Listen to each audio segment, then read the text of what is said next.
नमस्कार दोस्तों, आज की वीडियो में हम लोग पढ़ेंगे मौर्य वंश से संबंधित महत्वपूर्ण प्रश्न। तो आइए हम लोग देखते हैं कि इस टॉपिक से क्या क्या महत्वपूर्ण प्रश्न बन सकते हैं। तो आइए देखिए, सबसे पहला प्रश्न आपका, मौर्य साम्राज्य की स्थापना लगभग 2300 साल पहले हुई थी और इसका संस्थापक कौन था। तो पूछ रहा है आपसे क्वेश्चन यह कि मौर्य वंश का संस्थापक कौन था। तो ऑप्शन देखिएगा इसका, बिंदुसार, बिंबिसार, अशोक, चंद्रगुप्त मौर्य। तो इसका राइट आंसर क्या हो जाएगा मित्रों, चंद्रगुप्त मौर्य। चंद्रगुप्त मौर्य ने ही मौर्य वंश का स्थापना किया था। उसके बाद से बिंदुसार कौन था, तो बिंदुसार कौन था, चंद्रगुप्त मौर्य का पुत्र था, चंद्रगुप्त मौर्य का पुत्र। और बिंबिसार कौन था, बिंबिसार कौन था आपका, हर्यक वंश का संस्थापक था। ठीक है दोस्तों। उसके बाद अशोक कौन था, तो अशोक बिंदुसार का पुत्र तथा चंद्रगुप्त मौर्य का पौत्र था। तो आप देखिए यहां से कितने प्रश्न निकल कर आ रहे हैं, 1, 2, 3 और 4। हमने क्या पूछा आपसे, एक प्रश्न पूछा है और यहाँ से 4 प्रश्न निकल कर आ रहे हैं। तो आप लोग इसको भी ध्यान देंगे, साइड में इन सब प्रश्नों को भी लिख लेंगे आप लोग, ताकि आपको याद करने में आसानी रहे। और यहाँ से भी अगर प्रश्न आते हैं आपके एग्जाम में कि हर्यक वंश का संस्थापक कौन था, तो इसका राइट आंसर हो जाएगा क्या, बिंदुसार। ठीक है दोस्तों, यहाँ पे हम आपको एक प्रश्न बता रहे हैं और इसके अनुसार यहाँ से 4 से 5 प्रश्न निकल कर बाहर आ रहे हैं। तो आप लोग, आपके अनुसार कितने प्रश्न होंगे, 40 से 50 प्रश्न। देखिएगा, मौर्य वंश के दूसरे क्वेश्चन नंबर 2 देखिए, मौर्य वंश के तीन महत्वपूर्ण राजा हुए। मौर्य वंश क्या हुए, 3 महत्वपूर्ण राजा हुए या शासक हुए, उनका सही वंशानुक्रम क्या है। सब क्वेश्चन क्या पूछ रहा है आपसे कि सबसे पहले कौन है, उसके बाद से कौन है, उसके बाद से कौन है। इसका ऑप्शन, इसका राइट आंसर क्या हो जाएगा मित्रों, सबसे पहले चंद्रगुप्त, उसके बाद से बिंदुसार, उसके बाद से अशोक। यहाँ पे जैसे हमने आपको क्या बताया है, एक तो चंद्रगुप्त मौर्य इसका राइट आंसर हुआ। बिंदुसार कौन था, चंद्रगुप्त मौर्य का पुत्र था। और अशोक कौन था, तो बिंदुसार का पुत्र और चंद्रगुप्त मौर्य का पौत्र। तो इसका राइट आंसर क्या हो जाएगा, ऑप्शन नंबर बी। आप लोग नोट करिए, उसके बाद से हम लोग अगले प्रश्न को देखते हैं।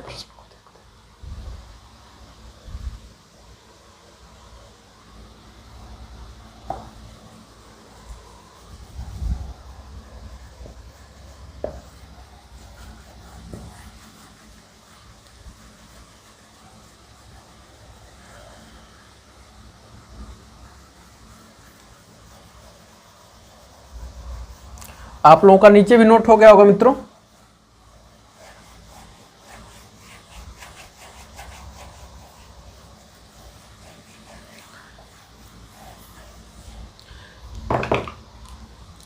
देखिए क्वेश्चन नंबर 3,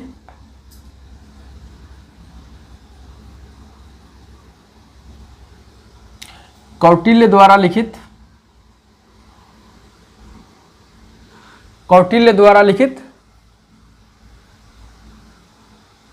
प्रसिद्ध पुस्तक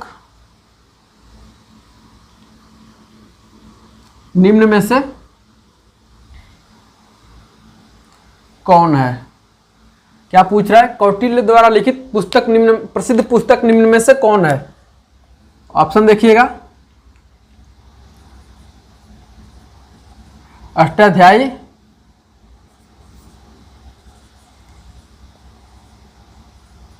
अर्थशास्त्र, अष्टाध्यायी, अर्थशास्त्र,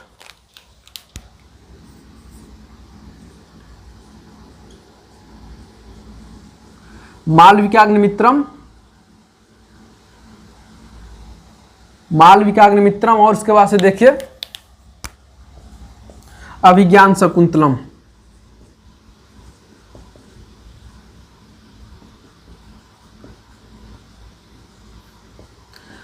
आपसे प्रश्न क्या पूछा जा रहा है, कौटिल्य द्वारा लिखित प्रसिद्ध पुस्तक कौन सा है। तो इसका राइट आंसर क्या हो जाएगा मित्रों, अर्थशास्त्र। वेरी मोस्ट इंपॉर्टेंट है, आप लोग भूलेंगे नहीं कभी इसको। उसके बाद से देखिएगा अष्टाध्यायी क्या है। अष्टाध्यायी किसकी रचना है? पाणिनि की रचना है। और यह क्या है? अष्टाध्यायी एक व्याकरण ग्रंथ है। और अर्थशास्त्र में हमें क्या प्राप्त होता है? तो मौर्य वंश के प्रशासन से संबंधित हमें जानकारी प्राप्त होती है और चंद्रगुप्त मौर्य के प्रारंभिक जीवन के विषय में हमें जानकारी प्राप्त होती है। 2 क्वेश्चन बने यहाँ से, 2-3 क्वेश्चन। उसके बाद से देखिए मालविकाग्निमित्रम किसकी रचना है? तो कालिदास की है। अभिज्ञान शाकुंतलम किसकी रचना है? ये भी कालिदास की है। और कालिदास किसके दरबार में रहते थे? तो चंद्रगुप्त द्वितीय विक्रमादित्य के दरबार में रहते थे और चंद्रगुप्त द्वितीय विक्रमादित्य के 9 रत्नों में से एक थे। तो देखिए यहाँ से 5 से 6 क्वेश्चन इस एक प्रश्न से हमने बनाए। तो आप लोग अष्टाध्यायी लिखेंगे तो पाणिनि भी लिख लेंगे इसके साइड में। आपसे पूछा जाएगा कि अष्टाध्यायी की रचना किसने किया था? तो पाणिनि ने। मालविकाग्निमित्रम के रचयिता कौन है? तो कालिदास। उसके बाद हम लोग आगे बढ़ते हैं मित्रों।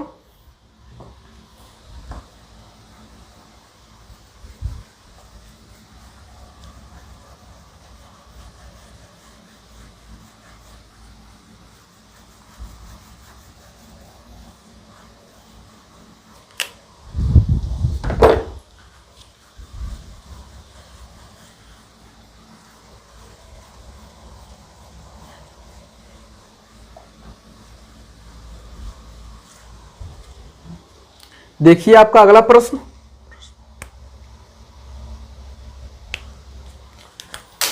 सॉरी,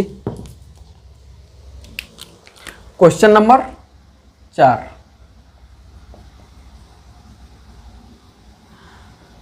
मौर्य साम्राज्य की राजधानी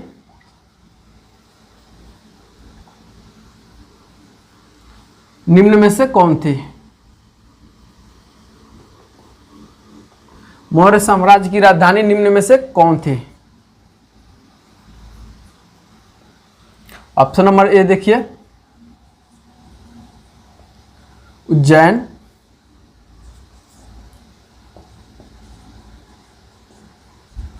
पाटलिपुत्र, उज्जैन, पाटलिपुत्र, तक्षशिला,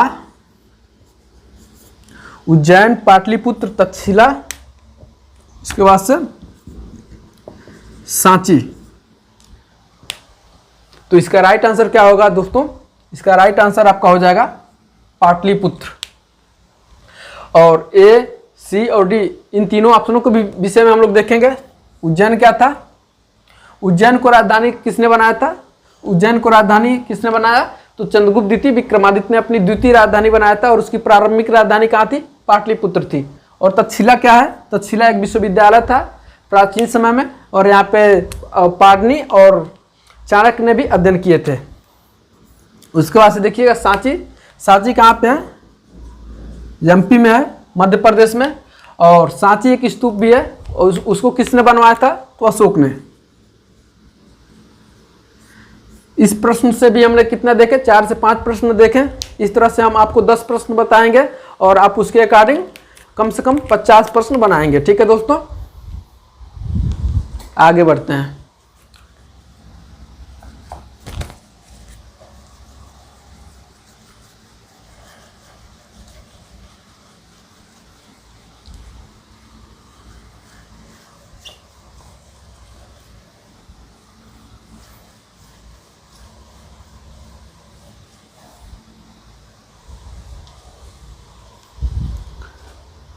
देखिए आपका क्वेश्चन नंबर 5।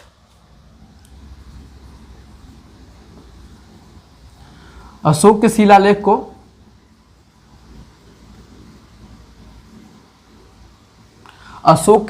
को पढ़ने वाला वेरी मोस्ट इंपॉर्टेंट क्वेश्चन है। नोट लगा लेंगे इसके आगे और भूलेंगे नहीं कभी। अशोक के शिलालेख को पढ़ने वाला प्रथम अंग्रेज कौन था? ऑप्शन देखिए, Tieffenthaler, Charles Metcalfe,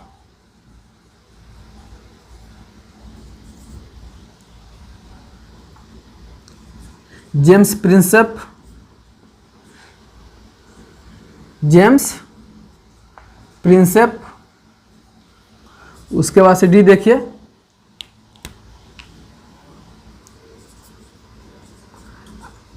Auckland. तो इसका राइट आंसर क्या हो जाएगा दोस्तों? इसका राइट आंसर हो जाएगा जेम्स प्रिंसेप। अशोक के शिलालेख को पढ़ने वाला प्रथम अंग्रेज कौन था? तो वह कौन था? James Prinsep. और जेम्स प्रिंसेप ने अशोक के अभिलेख को, शिलालेख को कब पढ़ा था? तो 1837 ईस्वी में। और सर्वप्रथम इसकी खोज किसने की थी? तो इसकी खोज किसने की थी? तो टी फैंथलर ने। कब? 1750 ईस्वी में। तो यहाँ से भी दो प्रश्न निकल कर आ गए कि अशोक के शिलालेख को खोज करने वाला कौन था? तो टी फैंथलर। और अशोक के शिलालेख को पढ़ने वाला कौन सा प्रथम अंग्रेज था? तो जेम्स प्रिंसेप। और कब पढ़ा था? 1837 ईस्वी में। आप लोग नोट कर लेंगे इसे। उसके बाद से हम लोग अगले प्रश्न को देखेंगे।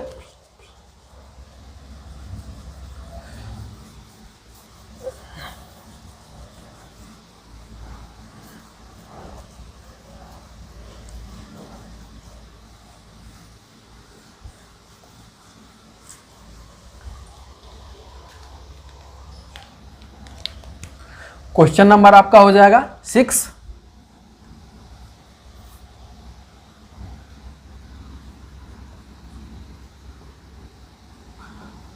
मौर्य वंश का अंतिम शासक कौन था?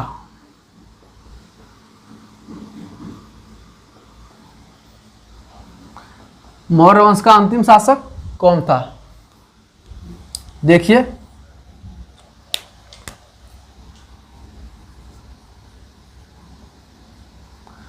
पुष्यमित्र शुंग,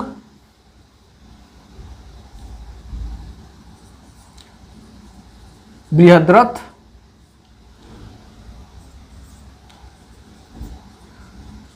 कुणाल, अशोक। एक बार ध्यान से देखिए, मौर्य वंश का अंतिम शासक कौन था? तो इसका राइट आंसर क्या हो जाएगा आपका? बृहद्रथ। ठीक है दोस्तों, बृहद्रथ कौन था? तो मौर्य वंश का अंतिम शासक था। और इसी के सेनापति पुष्यमित्र शुंग ने क्या किया था?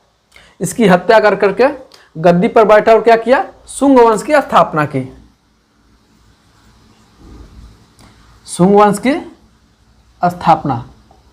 देखिए, यहां से भी एक प्रश्न मिला आपको कि शुंग वंश का स्थापना किसने किया था? तो पुष्यमित्र शुंग ने। अशोक के विषय में आप लोग जानते ही हैं। उसके बाद से हम लोग अगले प्रश्न को देखेंगे, क्वेश्चन नंबर 7।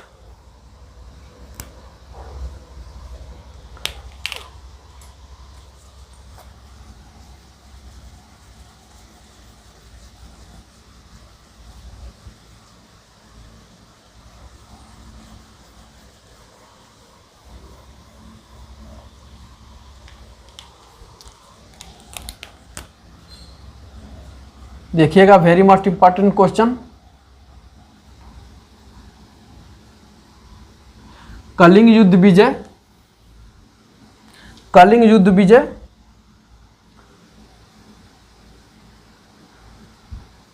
अशोक के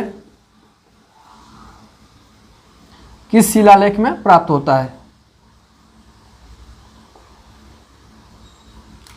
कलिंग युद्ध विजय अशोक के किस शिलालेख में प्राप्त होता है?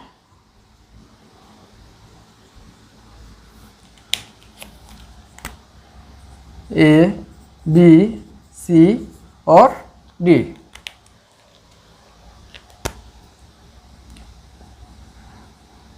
प्रथम शिलालेख,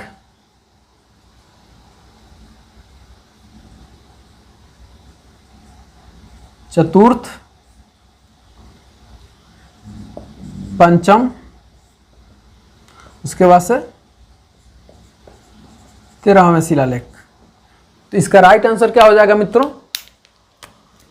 13वें शिलालेख में अशोक के कलिंग युद्ध विजय की चर्चा मिलती है या वर्णन मिलता है। और वहां का शासक कौन था कलिंग का? यहां का शासक कौन था? नंद था। और वहां की राजधानी, कलिंग की राजधानी क्या थी? तोसल। आप लोग इस प्रश्न को भी याद रखेंगे और नोट कर लीजिए अपने कॉपी पे।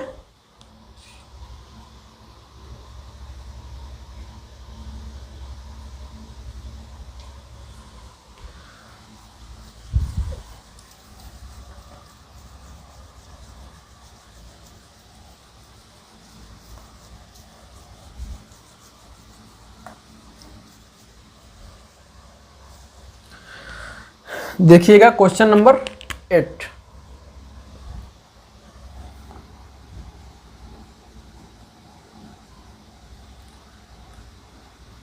चंद्रगुप्त मौर्य के दरबार में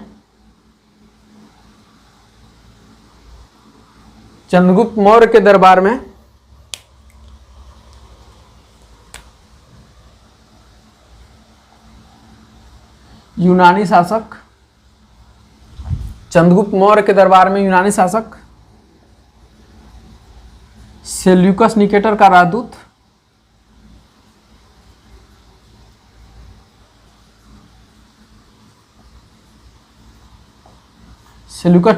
राजदूत कौन था? आपसे प्रश्न क्या पूछा जा रहा है कि चंद्रगुप्त मौर्य के दरबार में जो राजदूत रहता था वह कौन था?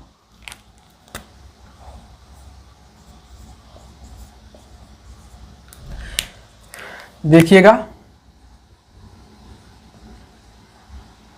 डायमेकस, डायनीसियस, मेगास्थनीज, चाणक्य। तो इसका राइट आंसर क्या हो जाएगा मित्रों?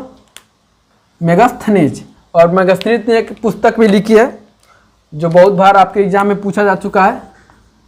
इसके पुस्तक का क्या नाम है? इंडिका। इसके पुस्तक का क्या नाम है? इंडिका। और चाणक्य के विषय में आप लोग जानते ही हैं, इन्होंने अर्थशास्त्र नामक एक पुस्तक लिखी थी और इसका अन्य नाम क्या हो जाएगा आपका? विष्णुगुप्त। और डायमेकस किसके दरबार में आया था? बिंदुसार के दरबार में। और डायनीसियस किसके दरबार में आया था?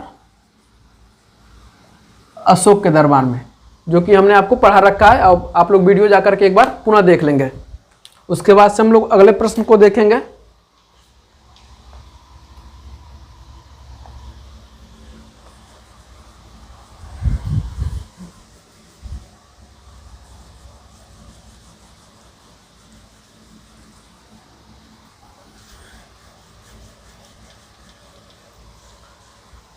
क्वेश्चन नंबर आपका क्या हो जाएगा? 9।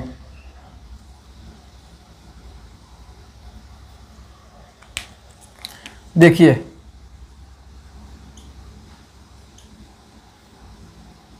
चंद्रगुप्त मौर्य के बाद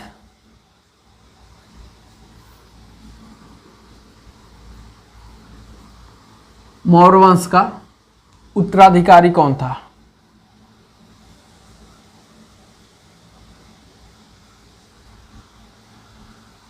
आपसे प्रश्न क्या पूछा जा रहा है? चंद्रगुप्त मौर्य के बाद गद्दी पर कौन बैठा, यानी शासक कौन हुआ?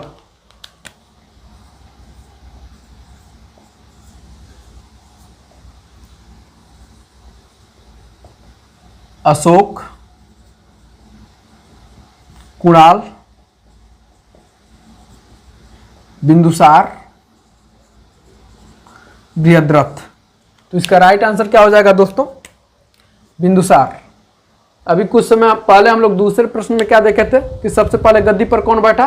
तो चंद्रगुप्त मौर्य। उसके बाद से कौन बैठा? बिंदुसार। उसके बाद से कौन बैठा? अशोक। तो इसका राइट आंसर क्या हो जाएगा? बिंदुसार। ठीक है दोस्तों, इसके दरबार में कौन आया था? डायमेकस।